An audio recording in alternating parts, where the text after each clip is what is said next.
To विज्ञान institute. तो बेटा जो लास्ट लेक्चर था हमारा उसमें हम लोगों ने क्या देखा, उसमें हम लोगों ने पोटेंशियल की बात की due to electric dipole, right.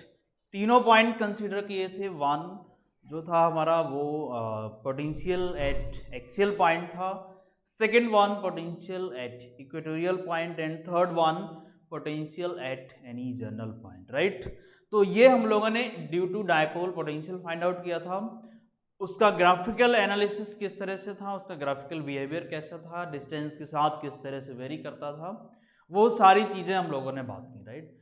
अब हम लोग इस लेक्चर में डील करने वाले हैं इक्विपोटेंशियल सरफेसेस के बारे में, ठीक है। एंड उससे पहले मैं एक चीज़ और बताऊंगा, potential due to spherical shell, ठीक है। ये डेरिवेशन आपके सिलेबस में नहीं है तो डेरिवेशन की बात हम लोग नहीं करेंगे, बट क्योंकि क्वेश्चंस आ सकते हैं तो थोड़ा सा फॉर्मुलिज्म कर लेते हैं, that's is then we will move to the equipotential surface. तो potential due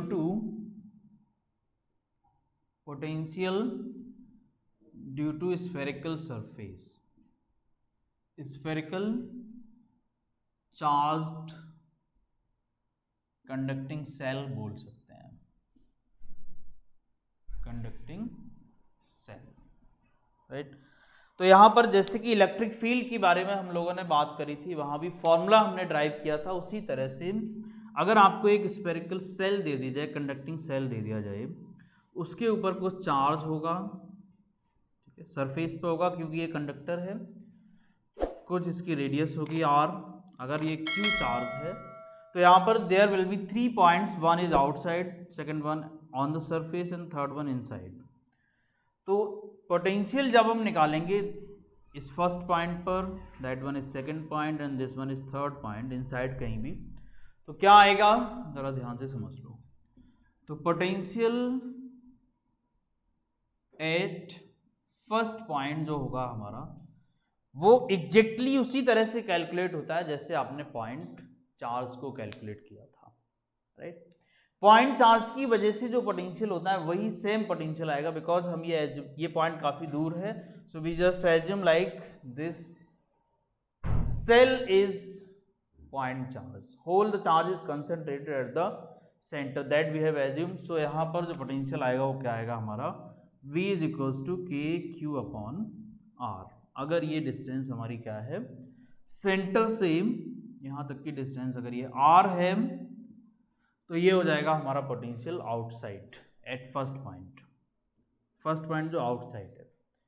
on the surface अगर हम बात करेंगे, मतलब हम सेकेंड पॉइंट की बात करेंगे, पोटेंशियल एट सेकेंड पॉइंट की बात करेंगे तो क्या हो जाएगा, ये हो जाएगा आपका, थोड़ा सा चेंज होगा, इस स्मॉल r की जगह सरफेस की बात कर रहे हैं, ये हो जाएगा के क्यू अपॉन कैपिटल आर, के क्यू अपॉन कैपिटल आर, क्योंकि अब ये डिस्टेंस इतना r नहीं बचा, जब ये सरफेस पे आ जाएगा पॉइंट तो ये रेडियस के ही बराबर हो जाएगा, तो के क्यू अपॉन कैपिटल आर ले लोगे आप, ठीक। इसके बाद एक इनसाइड है, so potential at third point हमारा कहाँ है, अंदर है। तो ये जो थर्ड पॉइंट है ना, ये इंपॉर्टेंट पॉइंट है, क्योंकि आपको पता है कि इलेक्ट्रिक पोटेंशियल जो इलेक्ट्रिक फील्ड जो होता है वो हमारा अंदर जीरो होता है। तो बहुत सारे बच्चे ये कंफ्यूज करते हैं कि पोटेंशियल भी जीरो होगा उसके इनसाइड, बट एक्चुअल में ऐसा नहीं है। पोटेंशियल क्या होता है, पोटेंशियल हमारा उतना ही रहेगा जितना सरफेस पर होता है। जो वैल्यू मेरी सरफेस पर है उसके कंडक्टिंग सेल के सरफेस पर है, सेम पोटेंशियल मेरा कहाँ होगा, अंदर भी होगा, एवरी पॉइंट पर, करेक्ट। तो कोई भी कंडक्टर हो, हर एक कंडक्टर का जो पोटेंशियल होगा वो सरफेस पर जितना होगा उतना ही हमारा इनसाइड भी होगा। तो ये इंपॉर्टेंट पॉइंट है, ये वाला पॉइंट इंपॉर्टेंट है, यहाँ से क्वेश्चन आ सकता है एमसीक्यू का। डेरिवेशन नहीं आएगा तो मैं उसकी बात नहीं कर रहा, सिर्फ आप फॉर्मूले को ध्यान रखना। It is just same as surface and hence it is K Q upon capital R, correct. जितना हमारा पोटेंशियल होगा सेंटर पर भी क्या होगा, सेंटर पर भी इतना ही होगा, तो कंफ्यूज नहीं होना। अगर सेंटर पर पूछता है कि भाई सेंटर पर क्या होगा, तो इट इज़ अगेन यही सेम वैल्यू होगी। सेंटर पर, इनसाइड कोई और पॉइंट है वहाँ पर, या फिर आपका सरफेस पर, everywhere it will be what, it will be similar to surface. ठीक है, तो ये हमारा potential due to point charge हो गया। इसका ग्राफ भी कभी कभी पूछ लेता है, तो ग्राफ भी बना देते हैं हम लोग यहाँ पर V वर्सेस R का। हालांकि इस बार आने के चांसेस कम है बिकॉज सिलेबस में ही नहीं है, बट यस कॉम्पिटिटिव एग्जाम में आ सकता है, तो वहाँ पर आपको ध्यान में रखना है, क्योंकि हम सारी चीज़ें कवर कर रहे हैं, तो हमें इस तरह से पढ़ना जिससे हमारे क्वेश्चंस ना छूटें, राइट। तो ग्राफ कैसा होगा भाई, सेंटर से अगर हम स्टार्ट करेंगे, यहाँ सेंटर से स्टार्ट करेंगे, मान लो ये हमारा पॉइंट है R इक्वल्स टू R वाला सरफेस वाला पॉइंट है, तो आपको पता है हर जगह पोटेंशियल सेम है, इट मीन सरफेस तक पोटेंशियल हमारा चेंज ही नहीं होगा, जितना सरफेस पर उतना ही सेंटर पर है। तो ये सेंटर से लेके सरफेस तक पोटेंशियल की वैल्यू क्या रहेगी, सेम रहेगी। एंड देन क्या होगा, देन ये डिक्रीज होगा इस तरह से, क्योंकि 1/R डिपेंडेंसी है, ये स्लोली डिक्रीज होगा। तो इस तरह का ग्राफ आएगा हमारा किसका, V वर्सेस R का। This is V and there it is R। ये इनसाइड रीजन है, स्फीयर के अंदर वाला रीजन, सेल के अंदर वाला रीजन, ये सरफेस वाला पॉइंट हो जाएगा, और ये आउटसाइड है। ठीक है, तो आप जानते हो कि इस तरह से हमारा पोटेंशियल वेरी करेगा। ठीक है, चलिए जरा तो कहानी बढ़ाते हैं आगे, और अब डील करते हैं इक्विपोटेंशियल सरफेसेस के बारे में, जहां से क्वेश्चन आता है एग्जाम में, और यहाँ से इस बार भी आने की बहुत हाई प्रोबेबिलिटी है, बहुत ज़्यादा प्रोबेबिलिटी है कि चांस इतने ज़्यादा है कि यहाँ से क्वेश्चन बनेगा ही बनेगा, बिकॉज एवरी ईयर जो है एग्जाम में पूछा जाता है क्वेश्चन। तो करते हैं जरा स्टार्ट इक्विपोटेंशियल सरफेस। तो बेटा इक्विपोटेंशियल सरफेस की जब हम बात करते हैं ना, तो आपको नेम से ही समझ आ जाना चाहिए, बिल्कुल नेम से ही मोस्ट ऑफ चीज़ें होती हैं ना जो, वो नेम से ही समझ आ जाती हैं। उनका मीनिंग अगर आप ध्यान से देखने की कोशिश करो तो सब कुछ उनके नेम में ही छुपा हुआ है। क्या मतलब है उनका, कोई भी टॉपिक आपको दिया गया कि what does it mean, it means everything is there in the name. आपको नेम पर ध्यान देना है, बोलते हैं ना जो नाम है वही काम है ना, कहावत है, जो नाम है वही काम है। इट मीन्स जो आपका नाम है आप उसी तरह से काम करोगे, मीन्स आप नहीं करोगे, जो टॉपिक का जो नाम है उसका मतलब वही आएगा। तो इक्विपोटेंशियल सरफेस की जब हम बात करेंगे, इक्विपोटेंशियल सरफेस, तो इक्विपोटेंशियल सरफेस का मतलब क्या होता है, इक्विपोटेंशियल सरफेस का मतलब होता है, equi means equal, equi plus potential, दो वर्ड है ना इसके अंदर। इट मीन्स इसका मीनिंग तो हो गया भाई इक्वल, इसका मतलब क्या हो गया, इक्वल। और ये आप जानते ही हो, equal potential, same potential, equal और सेम भी बोल सकते हो। तो इक्वल पोटेंशियल या फिर सेम पोटेंशियल कहां पर, सरफेस के एवरी पॉइंट पर।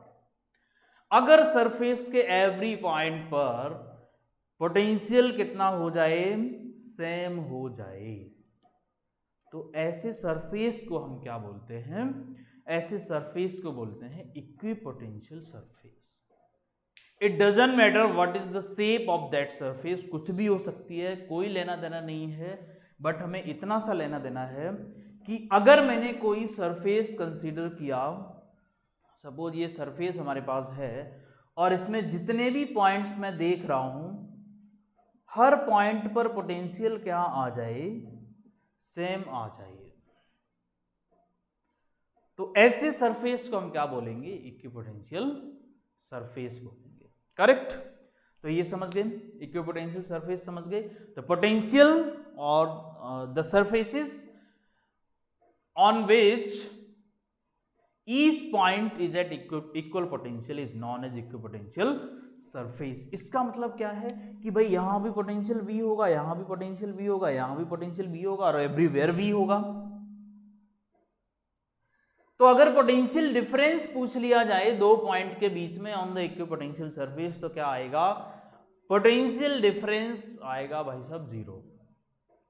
ठीक है, ये आना है 0। क्यों आना है 0? क्योंकि आप देख रहे हो सीधा सीधा भाई हर जगह सेम पोटेंशियल है, और हर जगह सेम पोटेंशियल है तो डिफरेंस निकालोगे तो 0 ही आना है ना। इसमें कौन सा आपने बहुत बड़ा वो तीर मार लिया? ठीक है, 0 पोटेंशियल ही आना है, राइट। अच्छा, इसका मतलब potential difference is 0 everywhere on the surface between 2 points is always 0। चलिए जरा आते हैं जरा टॉपिक पर। तो ये तो हमने पोटेंशियल सरफेसेस की बात कर ली। अब इसकी कुछ प्रॉपर्टीज हैं, तो उन प्रॉपर्टीज से भी क्वेश्चन बन सकता है, और वहीं से ही बनता है, से भी क्या वहीं से ही बनेगा। तो जरा प्रॉपर्टीज की बात कर लेते हैं। प्रॉपर्टीज ऑफ इक्विपोटेंशियल, जैसे मैंने आपको properties of electric field lines कराया था ना, कुछ उसी तरह से आपको यहाँ भी इक्विपोटेंशियल सरफेस के भी, अच्छा मैंने डबल लिख दिया, इक्विपोटेंशियल सरफेस, इक्विपोटेंशियल सरफेस। तो इक्विपोटेंशियल सरफेसेस की प्रॉपर्टीज को समझते हैं। पहली प्रॉपर्टी क्या है, जरा कहानी को समझने की कोशिश करो। अभी मैंने आपको बताया था potential difference between 2 points is always 0। Potential difference between 2 points is always 0। It means अगर मैं एक सरफेस कंसीडर करूं और इस सरफेस पर कोई एक चार्ज, मान लो Q चार्ज है, इस Q चार्ज को मैं पॉइंट A से पॉइंट B ले जाना चाह रहा हूं, तो कितना वर्क करना पड़ेगा? Charge multiplied by potential difference. Formula पढ़ रखा है, बताया है मैंने आपको पोटेंशियल डिफरेंस का। और बेटा क्योंकि आप जानते हो दो पॉइंट्स के बीच में पोटेंशियल डिफरेंस 0 है, इसका मतलब मेरी कहानी क्या आएगी? मेरा वर्क डन आएगा 0। मेरा वर्क डन क्या आएगा? 0 आएगा। तो पहली प्रॉपर्टी क्लियर हो गई। क्या? पोटेंशियल सरफेस के ऊपर अगर आप, इक्विपोटेंशियल सरफेस के ऊपर अगर आप किसी चार्ज को मूव कराते हो एक पॉइंट से दूसरे पॉइंट पर, तो आपको वर्क नहीं करना पड़ेगा। No work done in moving a charge from one point to another point on the equipotential surface. Clear? आ जाइए जरा दूसरे पॉइंट पर। पॉइंट नंबर 2 की बात कर लेते हैं। ठीक है, पॉइंट नंबर 2 की बात कर लेते हैं। प्रॉपर्टी नंबर 2 क्या है? प्रॉपर्टी नंबर 2 कहती है कि भाई जहां पर हमारा इलेक्ट्रिक फील्ड ज्यादा होगा ना, वहां पर हमारे पोटेंशियल सरफेसेस क्या होंगे? क्लोज क्लोज होंगे। मान लो कि कुछ सरफेसेस हैं, मान लो स्फीयर ही मैंने बना रखा है, एक सरफेस ये है, एक सरफेस ये है, एक सरफेस ये है, एक सरफेस ये, इस तरह के बहुत सारे सरफेसेस हैं, और ये सारे इक्विपोटेंशियल सरफेस हैं सपोज। तो जहां पर क्लोज क्लोज पोटेंशियल सरफेसेस हो, या फिर उल्टा कह लो जहां पर स्ट्रॉन्ग फील्ड होगा, वहां पर मेरा पोटेंशियल इक्विपोटेंशियल सरफेसेस है, इनमें गैप ज्यादा होगा। जैसे यहां पर ये देखो, ये गैप ज्यादा है, दूर दूर है, ये गैप थोड़ा कम है, ये और कम मान सकते हो आप। तो अगर मैं कुछ मान लो एक सरफेस मैंने ये ड्रॉ किया, एक मैंने ये ड्रॉ किया, एक ये ड्रॉ किया, एक ये ड्रॉ किया, एक ये ड्रॉ किया, तो यहां क्या देखोगे आप? अगर मैं आपको 3 पॉइंट्स, 4 पॉइंट या 4-5 पॉइंट दे देता हूं, 1 2 3 and 4, so there are 4 points here. और मैंने कहा कि बेटा आप मुझे ये बताओ, ये जो पॉइंट A है, ये पॉइंट B है, ये पॉइंट C है, ये पॉइंट D है, यहाँ पर फील्ड मेरा EA है, यहाँ पर फील्ड मेरा EB है, यहाँ पर फील्ड EC है, और यहाँ पर फील्ड है ED। तो इनका करेक्ट ऑर्डर दे दो जरा फटाफट से। इनको एक मान लो असेंडिंग या डिसेंडिंग ऑर्डर में लगाना है, तो सबसे ज्यादा फील्ड कहाँ होगा? पॉइंट A पर होगा। क्यों? क्योंकि क्लोज क्लोज पोटेंशियल सरफेसेस हैं। उससे कम B पर होगा, उससे और कम C पर होगा, उससे और कम D पर होगा। तो हम इसका ऑर्डर क्या लिख सकते हैं, EA greater than EB greater than EC greater than ED, that is the correct order of this electric field. Important property है, ये ध्यान रखना है, बहुत इंपॉर्टेंट प्रॉपर्टी। यहां से आप सब मान के चलो आपके लिए 1-2 नंबर का क्वेश्चन, एक नंबर के 2 क्वेश्चन बन सकते हैं। एक तो आएगा ही आएगा, 100% आएगा, कोई रोक ही नहीं सकता, 2 भी आ सकते हैं, ठीक है। तो इलेक्ट्रिक फील्ड ज्यादा होगा वहां पर सरफेसेस क्लोज होंगे, ठीक है। जहां कम होगा वहां सरफेसेस दूर होंगे। आ जाइए जरा तीसरी प्रॉपर्टी की तरफ मूव करते हैं। तीसरी प्रॉपर्टी क्या है हमारी, समझो। तीसरी प्रॉपर्टी क्या है, समझो। तीसरी प्रॉपर्टी है हमारी कि two potential surfaces never cross each other. 2 surfaces कभी आपस में क्रॉस नहीं करेंगे, ठीक है। क्यों नहीं करेंगे, क्योंकि जो पोटेंशियल सरफेस होता है हमारा, वहां पर इलेक्ट्रिक फील्ड हमेशा नॉर्मल होता है। एक पहले तीसरी से एक प्रॉपर्टी एक और बता देते हैं, देन आपको समझ आएगा कि field is always normal to the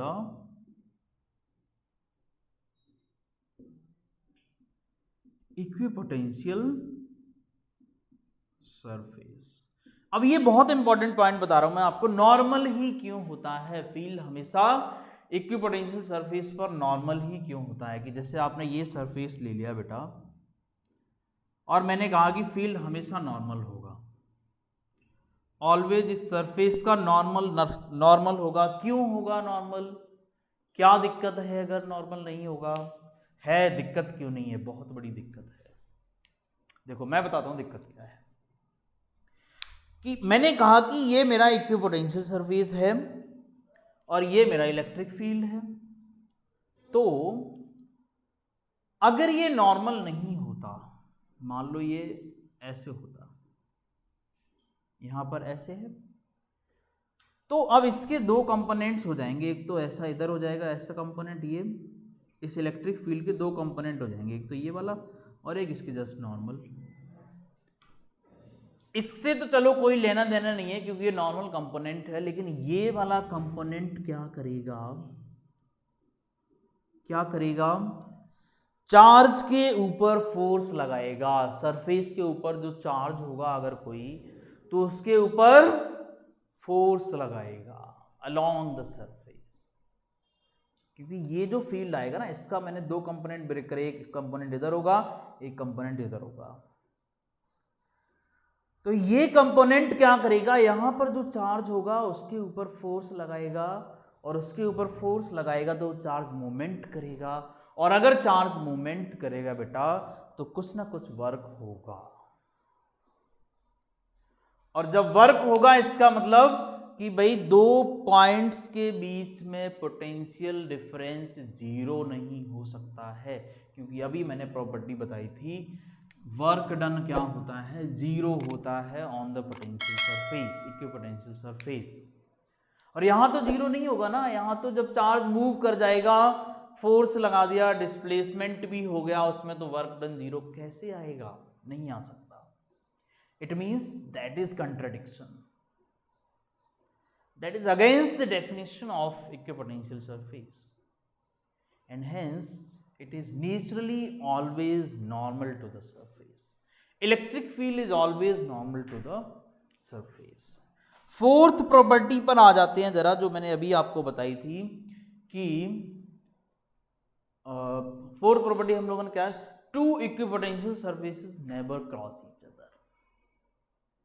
अगर क्रॉस कर जाएंगे तो फील्ड की डायरेक्शन अलग अलग हो जाएंगी, और जो कि पॉसिबल नहीं है। एक पॉइंट पर एक ही डायरेक्शन हो सकती है, ठीक है। क्रॉस कर जाएंगे तो फील्ड की डायरेक्शन अलग अलग हो जाएंगी, ठीक है।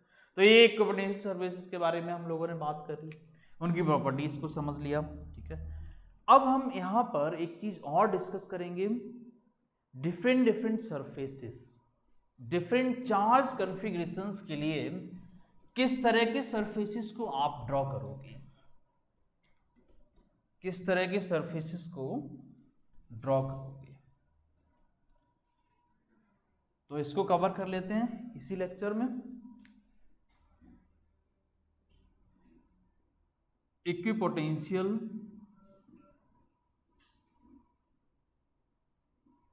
surfaces for different charge configuration. Charge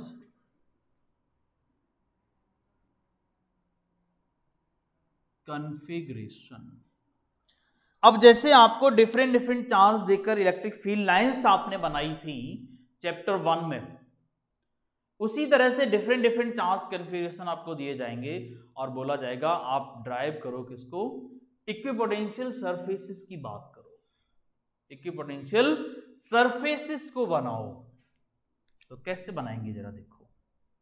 सबसे पहला कॉन्फ़िगरेशन बड़ा बेसिक कॉन्फ़िगरेशन रहता है जिसको हम बहुत ज्यादा इंपॉर्टेंस देते हैं, पॉइंट चार्ज।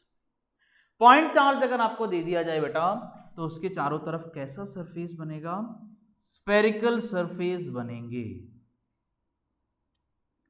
क्योंकि स्फेरिकल इक्विपोटेंशियल सरफेस ही हमारा, स्फेरिकल सरफेस बनाओगे तो वही क्या होगा, इक्विपोटेंशियल सरफेस होगा, क्योंकि पॉइंट चार्ज की वजह से v डिपेंड करता है 1/r पर। तो अगर मान लो यहाँ आपने कोई पॉइंट लिया, यहाँ पॉइंट लिया, यहाँ पॉइंट लिया, तो ये सारे तो यहाँ से सेम डिस्टेंस पर हैं, और अगर ये सेम डिस्टेंस पर है इसका मतलब पोटेंशियल हर जगह क्या होगा, सेम होगा। दैट इज बाय आप स्फीयर्स ड्रॉ कर दो। So this will be your equipotential surface. Gap देखो ज्यादा होता जा रहा है, बढ़ता चला जा रहा है गैप, है ना, क्योंकि यहाँ इलेक्ट्रिक फील्ड स्ट्रांग है, यहाँ कम हो गया, यहाँ और कम हो गया, और कम हो जाएगा, और कम, तो ये गैप लगातार बढ़ता चला जाएगा। अभी मैंने बताया था, प्रॉपर्टीज याद करो जो कनेक्ट कर रखा है सबको, है ना, सारे के सारे टॉपिक एक दूसरे से कनेक्टेड है। दूसरा कॉन्फ़िगरेशन ले लेते हैं, second configuration for dipole. Dipole अगर ले लेंगे बेटा तो डायपोल में आपने देखा है एक चार्ज पॉजिटिव होगा, एक चार्ज नेगेटिव होगा, ठीक है ना, एक चार्ज पॉजिटिव होता है और एक चार्ज नेगेटिव होता है। अब डायपोल की अगर हम बात करेंगे तो यहां हमारे पास दो पॉइंट्स हो जाएंगे, एक आउटसाइड एक इनसाइड। तो अगर हम इनसाइड रीजन की बात करेंगे तो यहां पर फील्ड जरा देखो, इसकी वजह से फील्ड हमारा इधर होगा, इसकी वजह से भी इधर ही होगा, दोनों सेम डायरेक्शन है। कहीं भी इस इन बिटवीन दीज चार्जेस कहीं भी अगर आप देखोगे तो फील्ड हमारा सेम डायरेक्शन में आएगा। इट मींस दोनों फील्ड ऐड हो जाएंगे। और आउटसाइड की बात करोगे तो पॉजिटिव की वजह से तो इधर आएगा, नेगेटिव की वजह से इधर आएगा। दोनों फील्ड हमारे कैसे हैं, अपोजिट डायरेक्शन वाले हैं, ये ई पॉजिटिव है, ये ई नेगेटिव है। और जब अपोजिट फील्ड है इसका क्या मतलब हो जाएगा कि फील्ड हमारा नेट जो आएगा वो कम हो जाएगा, माइनस करके निकलेगा। इट मींस आउटसाइड फील्ड हमारा वीक है, इनसाइड फील्ड हमारा स्ट्रांग है। तो दोनों ही पॉइंट चार्ज हैं तो बनेंगे तो स्फीयर्स, ये तो हमें कंफर्म हो गया भाई, स्फेरिकल सरफेसेस ही बनेंगे। लेकिन स्फेरिकल सरफेसेस जब बनेंगे तो क्या एग्जैक्ट स्फीयर होगा या नहीं? नहीं। क्यों, समझो जरा ध्यान से। यहां फील्ड मेरा कैसा है, वीक फील्ड है, इधर वीक फील्ड है, इधर भी वीक फील्ड है, आउटसाइड वीक फील्ड। इनसाइड मेरा कैसा फील्ड है बेटा, inside in this region field is strong, क्योंकि दोनों सेम डायरेक्शन में है। तो स्ट्रॉन्ग रीजन में मैंने बोला था हमारे सरफेसेस पास पास होंगे, और बाहर वाले रीजन में फील्ड वीक है, इसलिए हमारे सरफेसेस दूर दूर हो जाएंगे। तो यहाँ स्फीयर ही बनेंगे, लेकिन इस तरह से बनेंगे, एक स्फीयर, देन इधर गैप ज़्यादा होगा, और ज़्यादा हो जाएगा, और ज़्यादा हो जाएगा, लाइक दिस। सिमिलरली इधर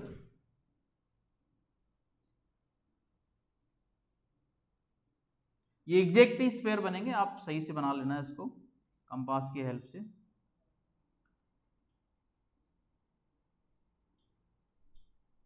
लाइक दिस, इस तरह के सरफेसेस आपके बनेंगे because of dipole, because of dipole.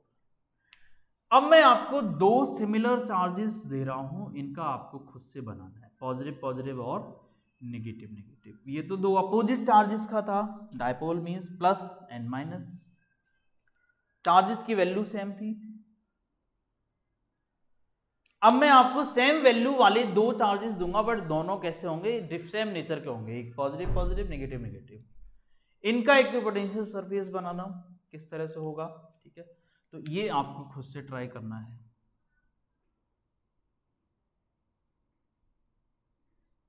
चलिए एक और हमारे पास एक इंपॉर्टेंट कॉन्फ़िगरेशन है, उसको भी देखते हैं जरा। तो दिस कॉन्फ़िगरेशन इज फॉर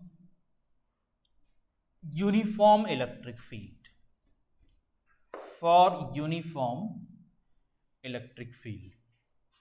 तो अगर आप यूनिफॉर्म इलेक्ट्रिक फील्ड की बात करते हो, मान लो इस तरह से आपको यूनिफॉर्म इलेक्ट्रिक फील्ड दे दिया, तो जब इस तरह का यूनिफॉर्म इलेक्ट्रिक फील्ड दे दिया जाएगा तो इसमें किस तरह के सरफेसेस होंगे, इक्विपोटेंशियल सरफेस कैसा होगा।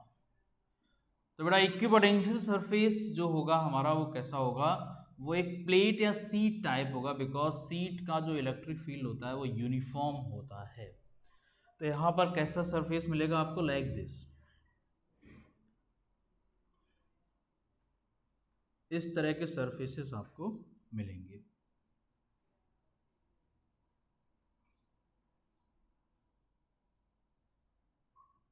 इक्विडिस्टेंट इस तरह के सरफेसेस आपको मिल जाएंगे।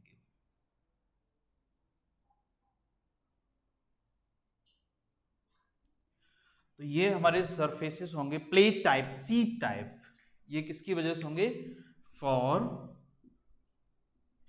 Uniform electric field.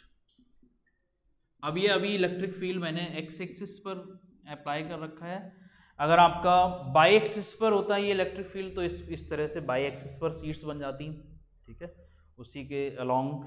जेड पे होता तो इस तरह से जेड एक्सिस पर सीट्स बन जाएंगी, फाइन। तो ये हमारी कुछ इस तरह की फील्ड आपको मिलेगी और उसमें आपके इक्विपोटेंशियल सरफेसेस इस तरह से मिलेंगे, राइट। तो ये सारे की इक्विपोटेंशियल सरफेसेस की कहानी को हमने ख़त्म कर दिया यहाँ पर, और इससे आगे का डिस्कशन हम लोग नेक्स्ट लेक्चर में करेंगे। तो इसमें हमने स्पेरिकल जो चार्ज कंडक्टिंग सेल था उसकी वजह से पोटेंशियल देखा, देन इक्विपोटेंशियल सरफेस के बारे में पढ़ा, उसकी प्रॉपर्टीज को पढ़ा, और उसके डिफरेंट कॉन्फ़िगरेशंस से किस तरह का पोटेंशियल सरफेस बनेगा वो भी देख लिया हमने, राइट। सो इससे आगे नेक्स्ट डिस्कशन हम लोग नेक्स्ट वीडियो में करेंगे, तब तक के लिए आप इसको रिवाइज करो। सो मिलते हैं नेक्स्ट वीडियो में, thank you, have a nice day.